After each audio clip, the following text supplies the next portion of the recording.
Karen Stintz joins me today. She was actually supposed to be here 2 weeks ago, but the traffic in Toronto was so bad, she didn't get here until 2 hours after the time. So, welcome to the show, Karen. I'm glad you're here.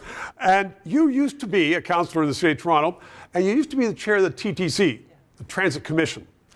Everybody these days is saying public transit is in serious trouble. Can it recover after COVID? I believe it can. I think one of the detrimental things that we did during COVID with transit is that we allowed the system to become a shelter system. So we didn't enforce fare payment. Right. People could go on and off as they felt they wanted with no pay. They could sleep on the subway cars. They could do drugs on the subway cars. They could do drug deals on the subway cars. And they're still doing it today. There are people, and that's going on across the country, wherever there's buses. Well, what's interesting, it is in Toronto, no question. It's less so on the go because they enforce people paying their fares. Today, at every single subway entry point, you can walk through without paying your fare, and they don't even have anybody in the booths anymore because they've all gone to Presto. But they've allowed an opportunity for people to not pay.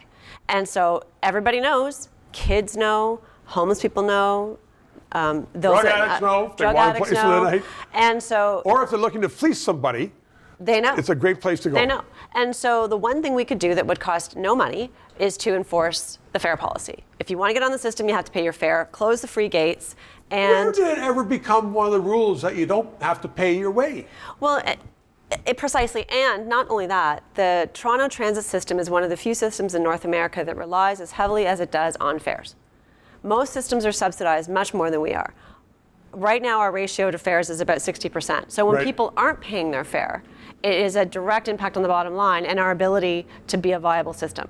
So it needs to be corrected. We need to get people back on the system. I think we can do it. It shouldn't be controversial. Saying that you need to pay your fare should not be controversial. I've heard other politicians in other cities saying, you know what, we shouldn't really have people pay because a lot of people can't afford to pay. So let's just let them go on anyway. But it's a public good, and that's the difference. People and politicians need to understand the difference between a public good and a public service. Right. Transit is a public good. It is a transportation system. Shelters, safe injection sites, community centers, those are public goods.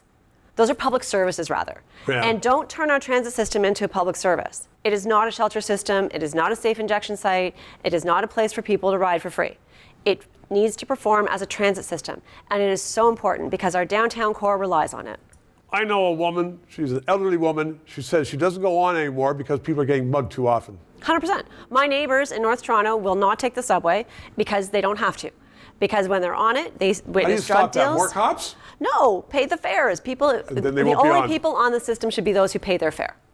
And then once we reinstill confidence that it is a safe transit system, people will come back to it. Common sense, Karen Stintz. Thank you very much. 3 minutes. Justin Trudeau is now on the record as saying that social media is destabilizing, and he wants to bring in censorship to determine what can be put on and not on social media. That is wrong. Please support this station, and please add your address so I can write you a letter and thank you for supporting freedom of speech.